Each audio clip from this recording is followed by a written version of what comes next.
रात को मेरे परदादा जी का फोन आया था। कह रहे थे कि जितने पाप करने हैं कर लो, नरक में जगह ही नहीं है, हम खुद दीवार पे बैठे हैं।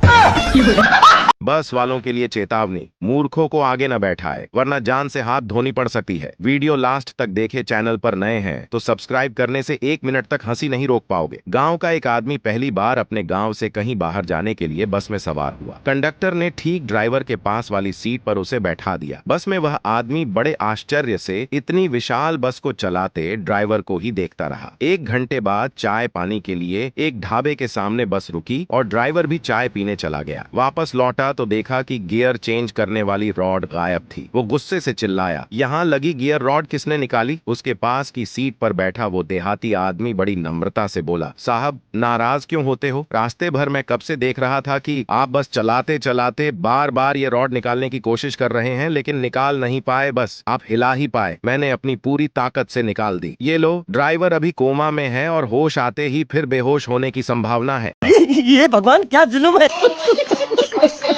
एक बार एक बाप अपने बेटे से मिलने शहर जाता है। वहाँ उसके बेटे के साथ एक खूबसूरत लड़की भी रहती है। तीनों डिनर की टेबल पर बैठ जाते हैं। पापा, बेटा तुम्हारे साथ ये लड़की कौन है? लड़का, पापा ये लड़की मेरी रूम पार्टनर है और मेरे साथ ही रहती है। लड़का, मुझे पता है कि आप क्या सोच रहे होंगे, लेकिन हम दोनों के बीच कोई ऐसा रिलेशनशिप नहीं है। हम दोनों के कमरे अलग हैं और हम लोग अलग अलग ही सोते हैं। केवल हम लोग बहुत अच्छे दोस्त हैं। पापा, अच्छा बेटा। दूसरे दिन उसके पापा वापस चले जाते हैं। 1 सप्ताह बाद, लड़की, सुनो, पिछले संडे तुम्हारे पापा ने जिस प्लेट में डिनर किया था वो प्लेट गायब है। मुझे तो शक है कि प्लेट तुम्हारे पापा ने ही चोरी होगी। लड़का, शट अप, ये तुम क्या कह रही हो? लड़की, तुम एक बार अपने पापा से पूछ तो लो, पूछने में क्या हर्ज है? लड़का, ओके। लड़का अपने पापा को ईमेल लिखकर भेजता है, डियर पापा, मैं ये नहीं कह रहा हूँ कि आपने प्लेट चोरी की, मैं ये भी नहीं कह रहा हूँ कि आपने प्लेट चोरी नहीं की। अगर आप गलती से प्लेट ले गए हो तो प्लीज आप उसे वापस कर देना, क्योंकि वो उस लड़की की लकी प्लेट है। आपका बेटा। उसके पापा उसे 1 घंटे बाद जवाब भेजते हैं, डियर बेटा, मैं ये नहीं कह रहा हूँ कि तेरी रूम पार्टनर तेरे साथ सोती है, मैं ये भी नहीं कह रहा हूँ कि वो तेरे साथ नहीं सोती है। अगर इस पूरे हफ्ते में वो लड़की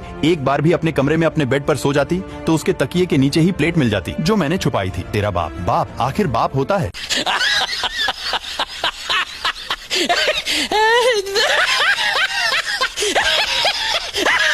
MBBS के विद्यार्थी ऑपरेशन सीखने के लिए टेबल के पास जमा थे और टेबल पर एक मरा हुआ कुत्ता पड़ा था। उनके प्रोफेसर ने कुत्ते की नाक में अपनी उंगली डाली और बाहर निकालकर चाटने लगा। इसके बाद उसने सभी स्टूडेंट्स को वैसा ही करने को कहा, तो सभी ने एक के बाद एक कुत्ते की नाक में अपनी उंगली डाली और बाहर निकालकर बहुत झिझकते हुए चाटा। अंत में प्रोफेसर उनकी तरफ देखकर बोला, सबसे जरूरी चीज होती है ध्यान। मैंने कुत्ते की नाक में अपनी तीसरी उंगली डाली और चाटते समय दूसरी उंगली को चाटा। मैं उम्मीद करता हूं कि अगली बार तुम लोग अपना पूरा ध्यान लगाओगे। स्टूडेंट्स ने प्रोफेसर को उठा उठा के पटका और पटक पटक के मारा।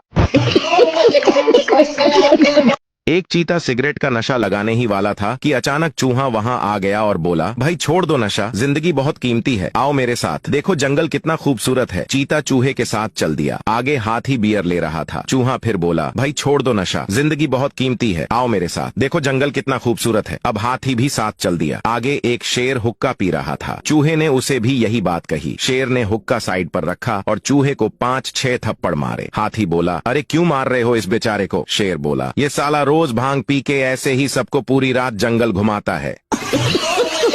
एक बार हाथी तालाब में गिर गया तो सब चींटियां बाहर आ गईं। एक चींटी हाथी की पीठ पर चढ़ी तो दूसरी चींटी बोली, डुबा कमीने को डुबा, लड़कियों को छेड़ता है। एक गांव में एक लड़का एक लड़की को देखने गया। लड़की शर्माते हुए चाय लेकर आई। इस दौरान लड़का फोन पे बात कर रहा था। लड़का, हाँ, मैं 2 दिन में वापस आ रहा हूं। उससे पहले तुम अंबानी से बोल दो कि जो 15 करोड़ का सौदा हुआ है उसे 1 पैसा कम नहीं लेगा, और फिर मुझसे बात करना। मुझे उसके बाद लंदन जाना होगा। ओके। उस दौरान लड़की खड़ी खड़ी लड़के के लिए लाई हुई चाय पी रही थी।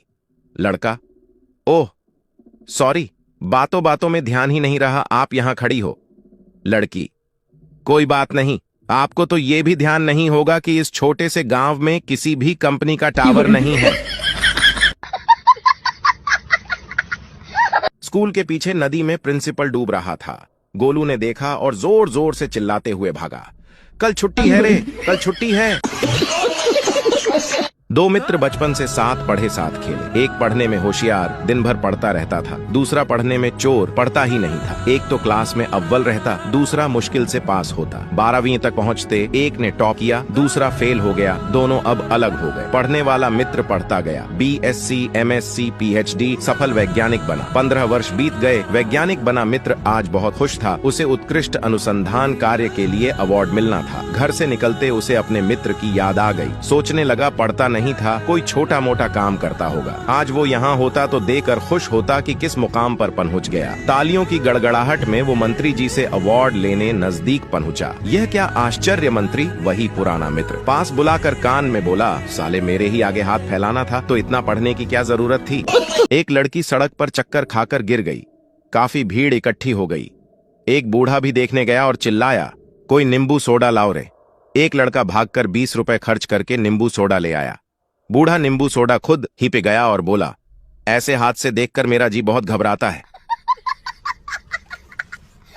ये लड़कियां नाक मुंह टेढ़ा करके इतनी सुंदर सेल्फी ले लेती हैं, हम कुछ भी कर ले, लेकिन हमारी फोटो में चेहरे से भैरव बाबा की झलक आती ही है।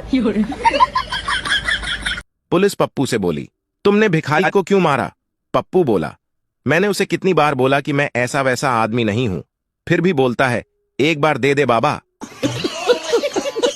जज, इस उम्र में लड़कियों छेड़े हो, माफ करने लायक नहीं हो। 80 साल का बूढ़ा, साहब मेरे भी तो सुनिए। जज, कोई 20-22 के लड़के नहीं हो जो माफ कर दिया जाए। बूढ़ा, साहेब ये 60 साल पुराना केस है। तारीख पर तारीख की वजह है, जिसको छेड़ा था वो भी पोते के साथ आई है।